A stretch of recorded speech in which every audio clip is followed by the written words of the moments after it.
Баршаңызға қайырлы күн достар. Сіздермен бүгін Бибайша.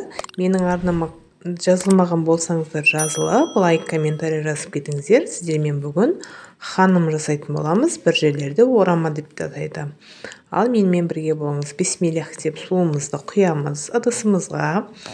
Одан кейін тұзымызды салып, тұзымыз ерігенше жақсылап араластырып алатын боламыз. Одан кейін ұнымызды 2-3 бөлікке салып, қамыр илейтін боламыз. Бізде қамырымыз қатты да емес, жұқа да емес, орташа қамыр шығу керек.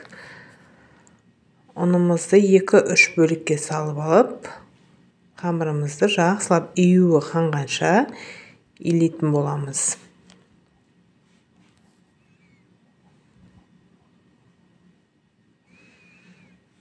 Бұл жерде менде 2 зуалы қамыр болды. Барлығын описание бөліміне жазып кетемін. Қанша граммнан қосқанымды. Осылайынан жақсылап басы біріккенше қамырымызды илеп алатын боламыз. Одан кейін иленген қамырды 20 минут, 30 минутқа июі қанғанша жіберетін боламыз. Сол кезде біздің қамырымыз өте әдемі жайылатын болады.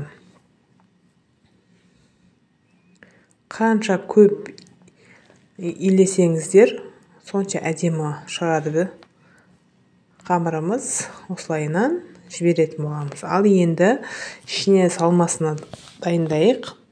Бірінші осылай мен еттерімнің барлығын кубик тәріздес етіп турап алдым. Сіздер фаршпен жасасаңыздар да болады. Осылайынан барлығын кубик тәріздес етіп, 4 бұрышты алып турап алатын боламыз. Етімізді, одан кейін пиязымызды дәл осы тәрізде кесіп алатын боламыз.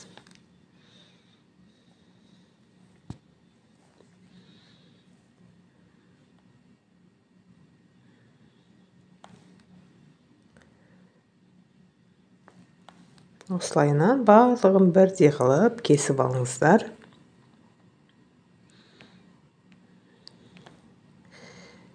Мына жерде пиязымызды дәл солай қылып кубик тәріздес етіп турайтын боламыз.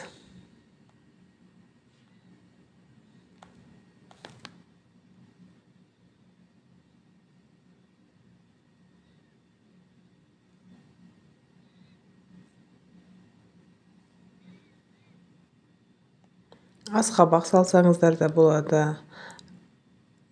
Бізде картошкамен ұнатқан екен, мен картошкамен жасап жатырмын. Енді картопымызды дәл солай етіп, 4 бұрышты қылып турайтын боламыз. Өте дәмді, тойымды тамақтардың бірі. Жасап көрсеңіздер, отбасыларыңыз қуанатын болады. Осылайынан картопымызды турап, барлығын бір ыдысымызға салып алатын боламыз. Енді бұрыш саламыз, тұз саламыз. Мен ішмай қостым, барлығын жақсылап араластырып алып, бір шетке алып қоямыз бұны. Тұздары сіңіп, бір-біріне әдемі болып тұрады.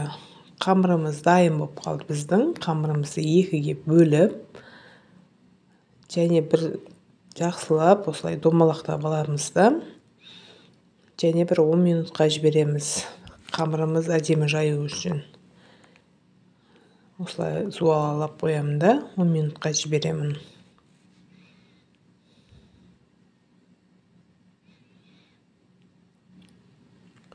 Бір 10 минут өткеннен кейін қамырымызды жайып бастайтын боламыз. Қамырымызды ұн себе отырып, бірінші осылай бастырып аламыз.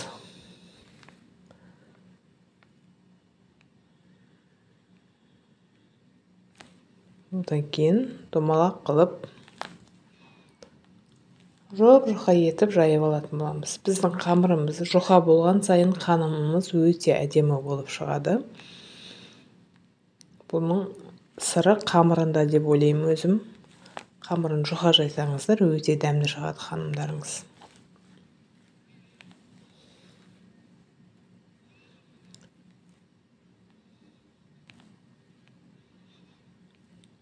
Осылайынан ұн сеуіп, екі жағын басып отырып, қамырымызды жайып алатын боламыз.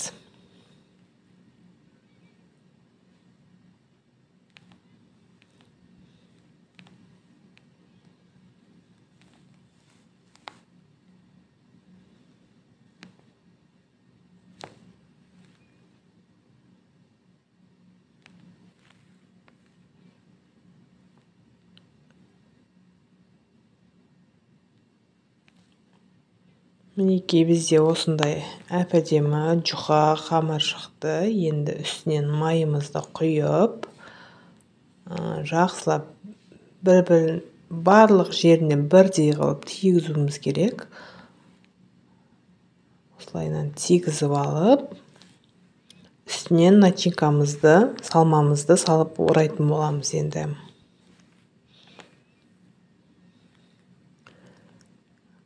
Бәрін салып, енді салмамызды барлық жеріне бірдей тигізіп, етін картошкасын араластырып отырып, осылайынан салып алатын боламыз.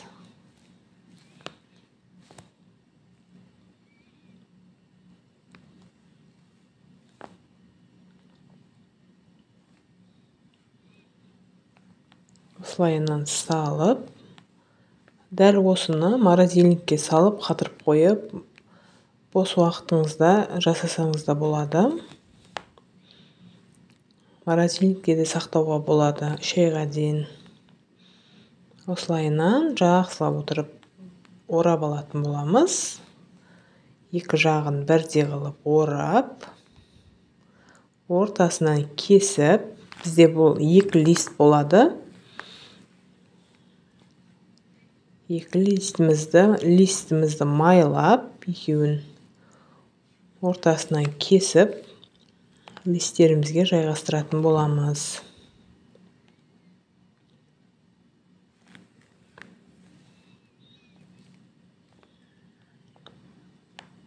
Листімізді майлаймыз да, осылай орап, үстінен басып жіберіңіздер. Сол кезде әдемі болып піседі біздің ханымдарымыз. Менімен болғандарыңыз үшін рахмет. Назар қойып тыңдағандарыңызға үлкен рахмет. Бізде осындай сұлулық шықты. Сау болыңыздар.